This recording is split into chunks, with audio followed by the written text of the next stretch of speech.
नमस्कार, मेरा नाम है अदिति और स्वागत है आपका हमारे चैनल पर। इन दिनों देख रहे होंगे कि सोशल मीडिया पे एक मीम काफी वायरल हो रहा है कि यूपी वालों से ज्यादा तो आरसीबी वाले लॉयल है। अब आप लोग सोच रहे हैं क्यों? कुछ लोगों को इसका रीजन भी पता होगा। तो चलिए मैं आपको बता दूं कि देश भर में अब लोकसभा चुनाव का जो रिजल्ट है वो सामने आ चुका है। ऐसे में इसमें सबसे चौंकाने वाली बात ये सामने आई है कि आखिर बीजेपी जो है वो अयोध्या कैसे हार गई।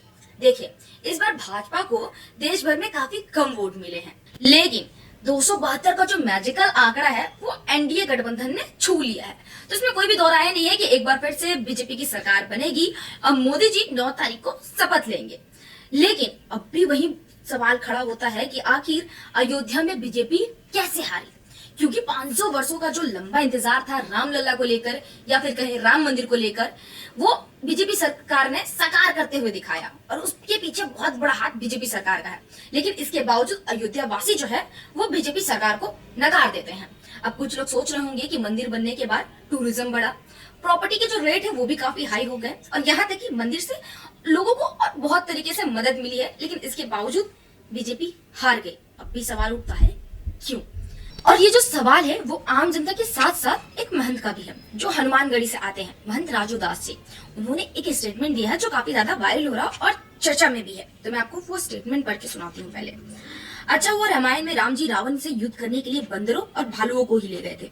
अगर अयोध्या वालों को ले जाते तो सोने की लंका में सोने के चक्कर में रावण से भी समझौता कर लेते हैं। और ये जो स्टेटमेंट है ये एक तरीके से अयोध्या वासी के मुंह पर बहुत बड़ा तमाचा है, क्योंकि महंत राजू दास जी है वो काफी इंपॉर्टेंस रखते हैं अपनी जगह पे।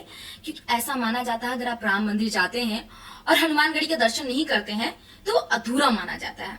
इसीलिए ये जो बात जो महंत राजू दास जी के मुंह से निकली है या कहे कि उन्होंने जो स्टेटमेंट दिया है वो अयोध्या वासियों के लिए काफी ज्यादा शर्मनाक है।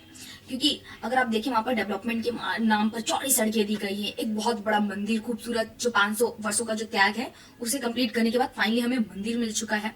वहां पर अब एयरपोर्ट भी दे दिया है और यहाँ तक कि नया रेलवे स्टेशन मिला है उन लोगों को, अच्छी सड़कें मिली है, साफ सफाई मिले है, घाट भी बनवा दिए गए हैं। मतलब ऑल ओवर बहुत ज्यादा डेवलपमेंट हुआ है। लेकिन अब भी बात वहीं आ जाती है कि आखिर ऐसा क्या हुआ कि अयोध्या वालों ने बीजेपी को वोट नहीं दिया और उन्हें नकार दिया।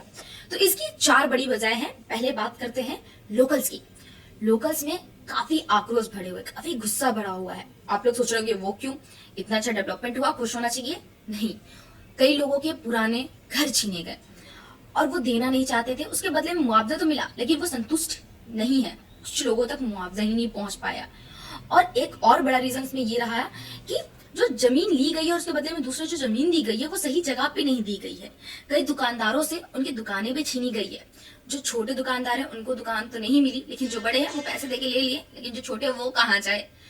बस यही वजह है जिसमें लोकल्स में गुस्सा भरा है। और गुस्सा अगर बढ़ा है तो आप सोच सकते हैं कि वोट पे बात आएगा, वोट नहीं मिलेगी।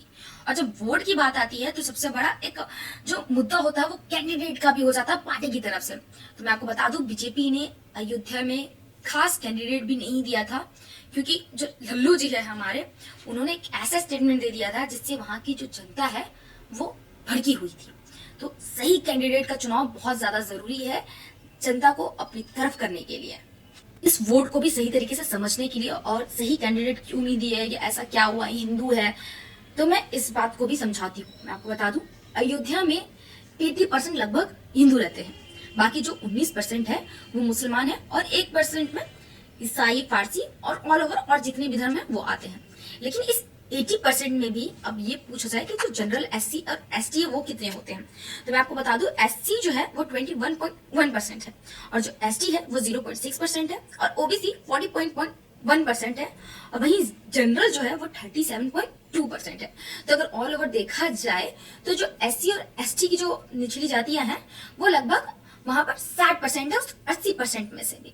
और आप लोग जैसा कि जानते हैं कि जो छोटी जाति हैं, जो एसटी एससी वाले हैं, वो बाबा भीमराव अंबेडकर को काफी ज्यादा मानते हैं और उनकी चीजों को काफी फॉलो करते हैं, क्योंकि कहीं ना कहीं उनका आज स्टेबल करने में, आज उनका हक दिलाने में संविधान ने बहुत बड़ा एक किरदार निभाया है। इस वजह से वो उनको पूजा करते हैं।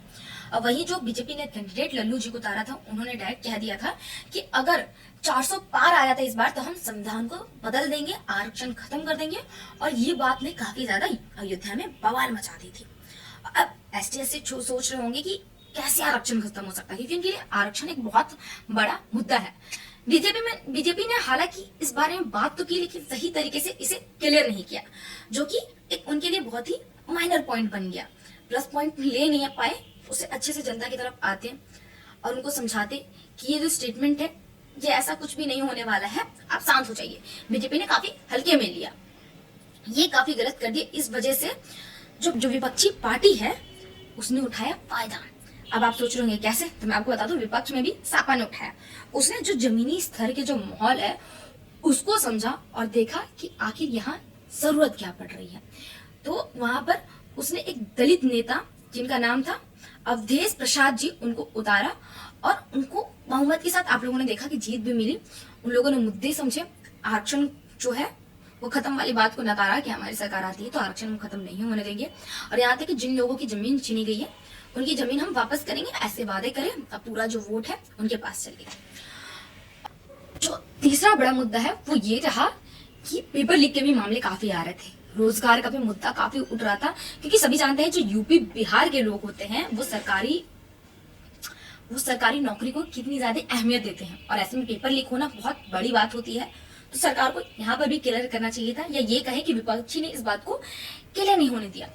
और जो हम चौथी बात करें, जिन्होंने रियल में सेक्रीफाइस किया उनको नहीं बुलवाया गया। मतलब कि बड़े बड़े सेलिब्रिटी को जब उद्घाटन होता है बुलाया जाता है, अमिताभ बच्चन को, ऐश्वर्या राय को, इनको बुलाने से क्या फर्क पड़ता है? अयोध्या वासियों को क्यों नहीं बुलाया गया? उनको जिन्होंने उसके लिए बलिदान दिया था, कार सेवकों को बुलवाना चाहिए था ज्यादा से ज्यादा, उनको हाईलाइट देना चाहिए था, उनको तवज्जो देना चाहिए था, लेकिन ऐसा कुछ नहीं हुआ। और यहाँ तक कि अयोध्या के जो पंडित है उनको भी चेंज करके बाहर के पंडितों को बुलवाया गया। बस यही कारण रही है कि अयोध्या में बीजेपी की सरकार नहीं बन पाई है। बीजेपी ने हल्के में लिया और अयोध्या वालों ने अपना गुस्सा वोट के थ्रू सारा का सारा निकाल दिया।